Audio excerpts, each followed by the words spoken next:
So today we're going to get into building out a simple pot and flower design in Adobe Illustrator. This is more for the basic beginner, learning the tools from shapes into understanding how to arrange the shapes, putting them in the order, whether it's sending an object to the back, or getting into modifying out a stroke so it shows different weight thicknesses, as well as now taking advantage of the new technology of radial repeats to create out the flower petals. But we're going to break it down step by step, so follow along. First, we're going to look to draw out a rectangular shape for our base of the pot. I can click and drag. If I want to match the color of the object, I can use the eyedropper, but I'm going to pick out an orangish color just to match relatively closer to that. If you don't have those colors, just go with what your interpretation of the color should be. Mine is going to be more of an orange color for a clay pot. Understanding that we're looking at this bottom navigation, this is our contextual taskbar. This is giving us shortcuts to be able to get into creating out certain tools. We'll be able to use this later on, but if you do not want to see this, we can always get rid of it clicking on the hide bar, but we're going to keep it for now. We have our rectangular shape, but we're going to look to round out the corners. To round out the corners with the object selected, I'm going to click on the direct selection tool, the white arrow. I'm going to go into the interior corner to grab one of the circular elements on the inside corner, and we can round out our four corners. Next, we're going to go over to our direct selection tool again, and we're going to look to select on the bottom half of our anchor points. These anchor points are the little blue icons on the bottom of the object and around the object, but we want to separate by selecting out the bottom four.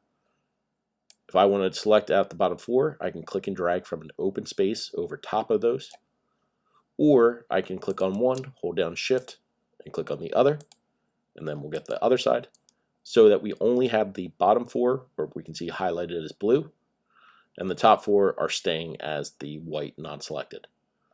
So again, I can click and drag over the four from an open space with the direct selection tool, or individually hold down Shift and click on each one of them. But with all four of those selected, we're going to go over to our scale tool.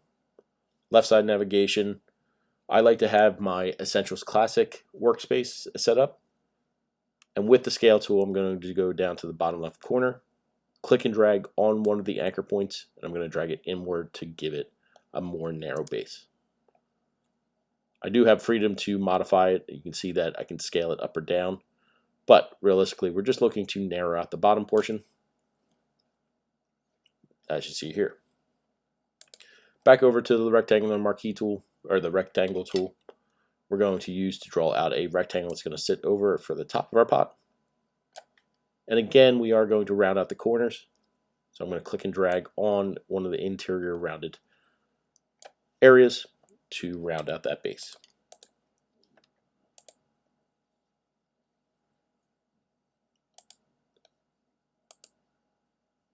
So we have the top portion of our pot and the bottom portion of our pot. We will come back to later do the shadows for the objects, but we can leave it as is for now. Next, we want to get into creating out a leaf shape. These leaf shapes, there are many different ways of drawing out such a shape, but over on the left side navigation, we're going to click on the pen tool. We're going to take a look at two different methods. With the pen tool, I could click a point, click and drag to create out a curved line. Click on the anchor point to end that curve, and then go back to where I started and click and drag to create out the other half, the other side of my leaf. And once I draw out the leaf shape, I can change out the fill color to a light green or bright green color to give it my leaf shape. The other method for drawing out a leaf is we can go over to the rectangle tool. I'm going to click and drag, and I can hold Shift if I want to get a perfect square. But with this perfect square, we're going to be using the direct selection tool. And with the direct selection tool, I'm going to click on the outer anchor point on the left side, and then the bottom right anchor point. This selects out the two opposite corner anchors without selecting the right top and bottom left. With this, we're going to click and drag on the interior circle to round out and create out a curve that creates, again, out that leaf shape. The limitation with this method is that you can only scale to a certain proportion.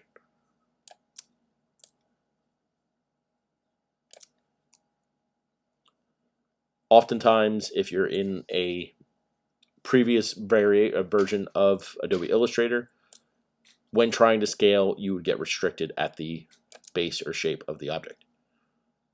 With the new 2024 version, you are able to scale more freely, so you don't have that restriction. But it's always good to know that there are different methods of doing the same thing. So we have our leaves, and we'll come back to adding those in later on. Now we're going to get into drawing out our stems. I'm going to go over left side navigation and click on the pen tool. With the pen tool, we're going to look to start at the top of our pot or the middle of. We can always move the object later. But I'm going to click and drag to create a slight curve, so it's a little bit more interesting than just a single line. But once I draw out that curve, I can hit escape on my keyboard to end that line.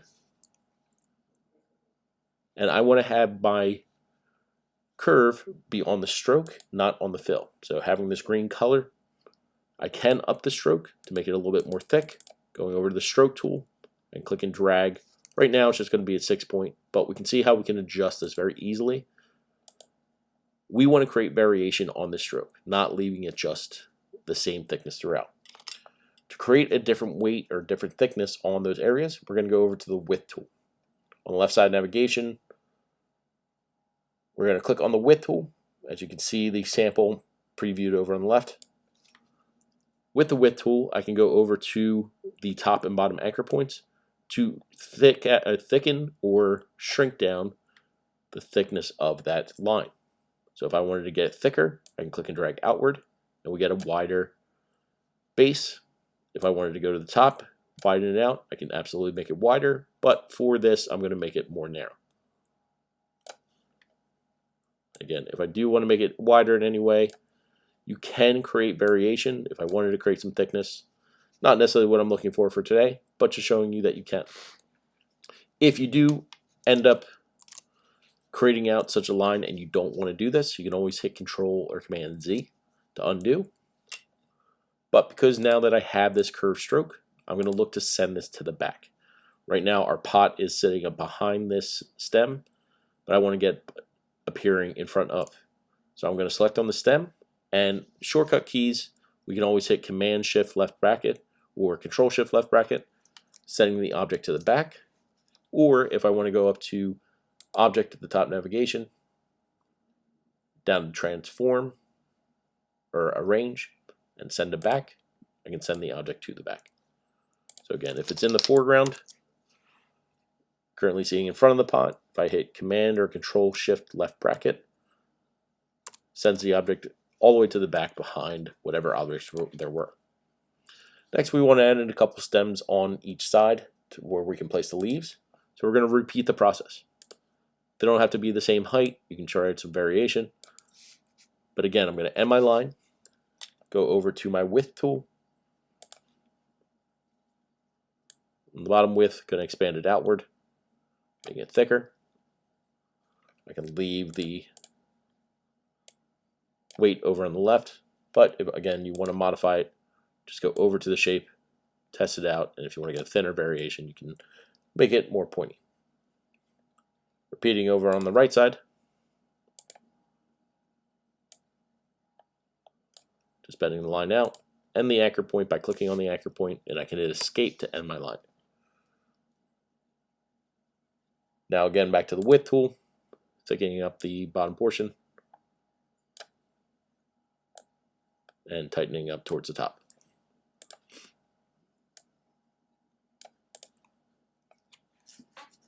So just create a little, for myself to create a little variation, I am going to darken up this green color just so it separates from the leaves that we currently have. But if I want to select out any of the leaves, couple ways of duplicating out the leaves. I can hold down Alt or Option on my keyboard and click and drag to create out a duplicate. It's very easy to make out multiples. Or I can always hit Command or Control C, which is copy, Command or Control V, which is paste, and it pastes in an example. Or if we wanted to duplicate an object directly on top of its original, I can hit Command or Control C and Command or Control F, pasting to front. And when I click and drag, I do have the object sitting on right on top of the object that I had. This keeps things aligned when you need to, but for what we're doing right now, we can do any method. So the fastest and quickest way of doing this is holding down Alt or Option and clicking dragging to create out a duplicate. I can look to rotate this, scale this up, make it larger. It's up to you to what's going to determine a better design. But I am going to look to place this leaf slightly over top and located behind one of the side stems. Again, I'm going to darken this up just so we can see a different variation. I can use my swatches to pick out samples from here, or you can pick out your own color schemes. But you can see now we have the stem on the side running into the leaf, helping to create that more realistic type of leaf design. And just to create a little bit more interest, I am going to actually add a couple smaller leaves on the outside just to break up so it's not always the same look and feel. So again, I can always hold down Alt or Option, click and drag to create out more, and I'm going to look to place these over on the opposite side. Again, if I want this behind my stem, Command or Control Shift left bracket, sending the object backwards. I'm going to rotate it slightly, move my cursor to the outside of the object to get it towards the outside and lined up as if it were going through the middle of the leaf. A couple more leaves, again, just to rotate. I can go move my cursor slightly outside of the selected object, rotate it around.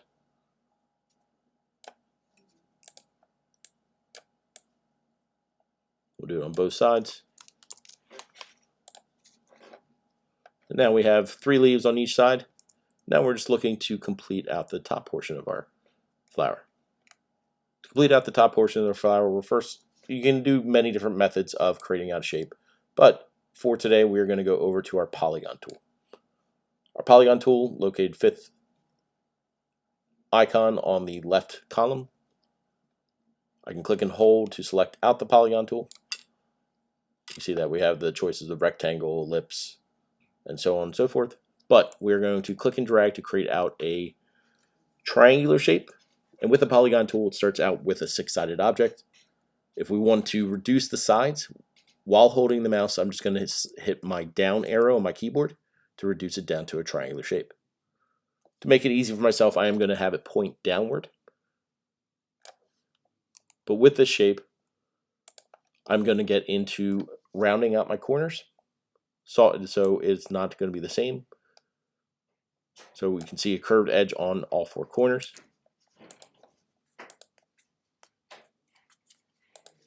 But what I would recommend first that you do is stretch out the object so it is taller.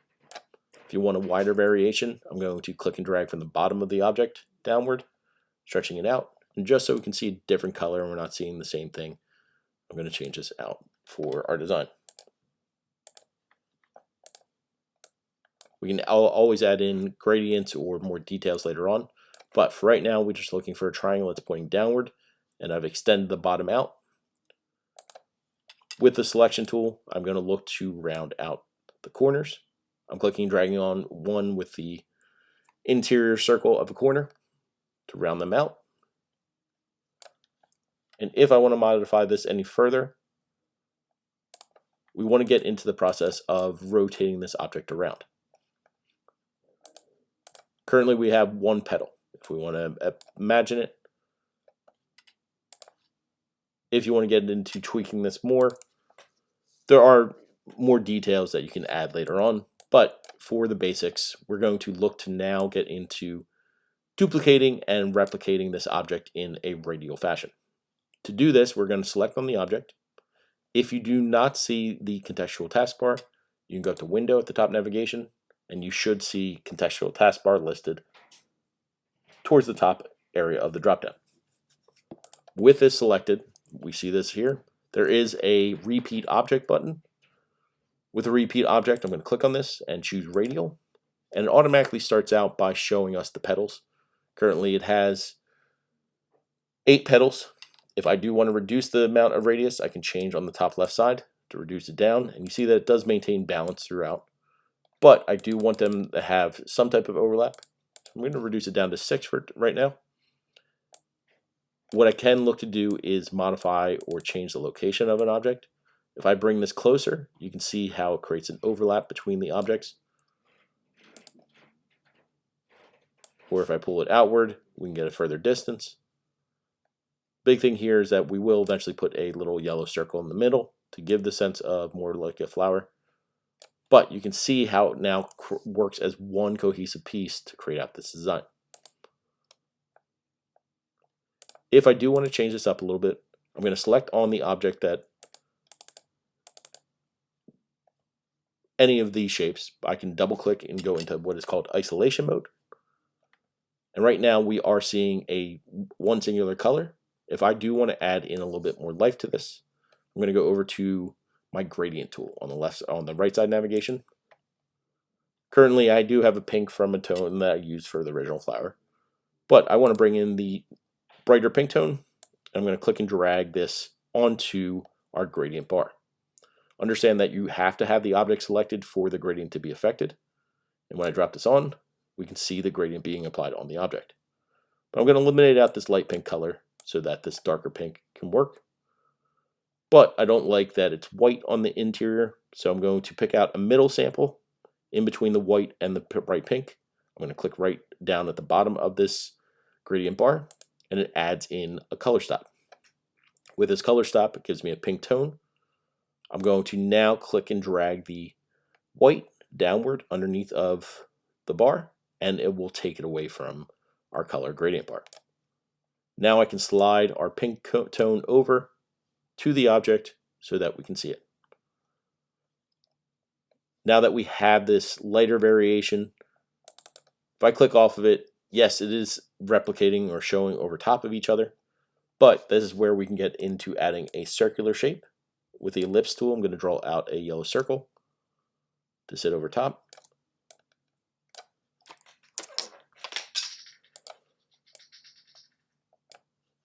This yellow circle would be scaled up, but I'm going to switch this over to an orange-yellow color. One of the default options is this orange-yellow. I'm going to switch it over to a gradient tool. With that gradient, we can see sitting inside of the middle of our flower. If I want to scale up an object, I can hold down Shift to maintain consistency, maintain the circular shape. Then I'm going to select over the petals and the middle of our flower, and I can scale this down so it can sit on top of our stem. If you want to rotate it, modify it, you can. If you want to change the color to any color preference of your choice, you can always try different samples to make it work. So if I didn't want to do pink, I could double click on the object and it goes into isolation mode again. With this object, I could change out my colors. Let's say I wanted to do a blue. We can see it automatically place in a flat blue color, but it doesn't really show variation on the leaves or petals, so they're not really separate. So what I'm going to do is go back over to my gradient, click and drag this blue color onto my gradient panel. So now it's affecting all the designs. I'm going to get rid of the black, slide this over. I'm going to look to redraw out my gradient. To redraw out my gradient, I'm going to click on the radial gradient at the top navigation. And if I want to modify this gradient, I'm actually going to click and drag from the middle of the object. When I hit Edit Gradient, I can click and drag from the middle to create out a radial gradient that's traveling from middle outward.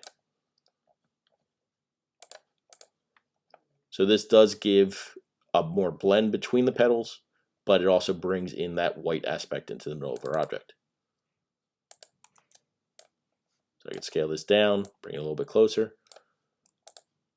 If we did want to create a little bit of more separation on these objects, on these petals of the flower, I'm going to go back into isolation mode. I'm going to go up to Effects at the top navigation, go down to Stylize, and we're going to choose Inner Glow. With Inner Glow, yes, the current color is going to be set to white, but I'm just going to look to pick out a dark blue color, or a darker blue color. With that darker blue, it's going to give us the more reasonable sense of shadows on this shape.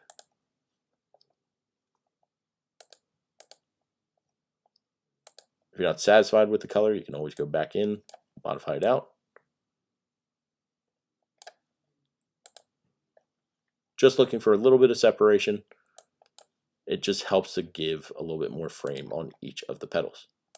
So when I click off of it now we get a separation showing our flower. Now we have some separation create out our flower in a pot.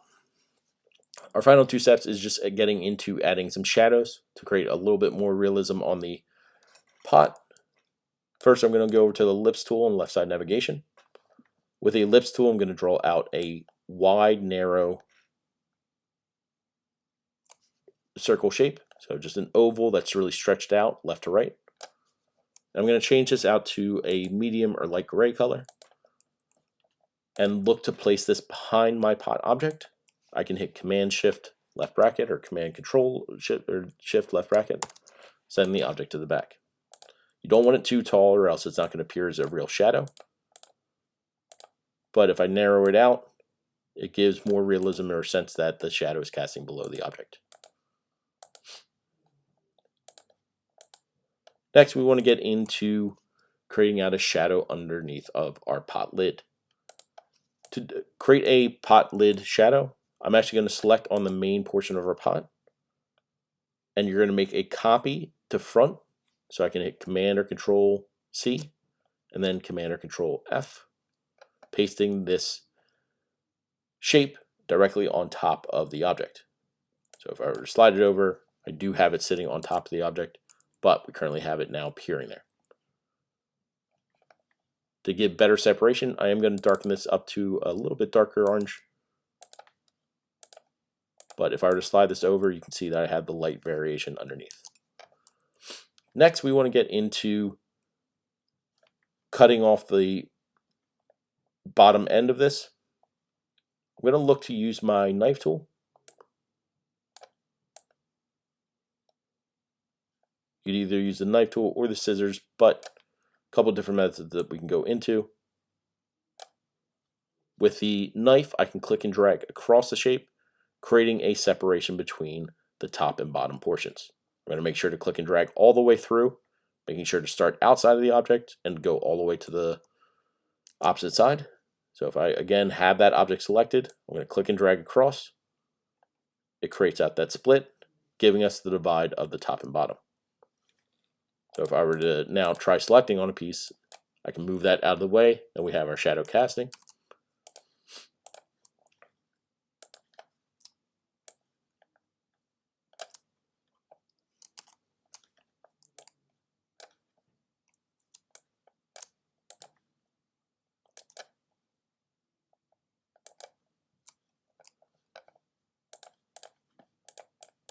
With our scissors tool, we could also use that as well. The scissors work in a similar way, but you don't get to see the line that goes across. With the scissor, I'm going to look to click a point on the left side, and then try to go equivalent over on the right side, clicking another point on the end of that side. This gives us anchor points that will separate the pieces from the top and bottom. And that leaves us with a little bit more straight line that you may prefer when it comes into creating out that shape. But we can take out that bottom portion. Now we have a leaf in a pot, or a flower inside of a pot. And overall, it's pretty easy. It's just a matter of taking your time, taking it step by step to build out the overall shape. I hope you enjoyed the process, and I will see you again soon. Have a good day.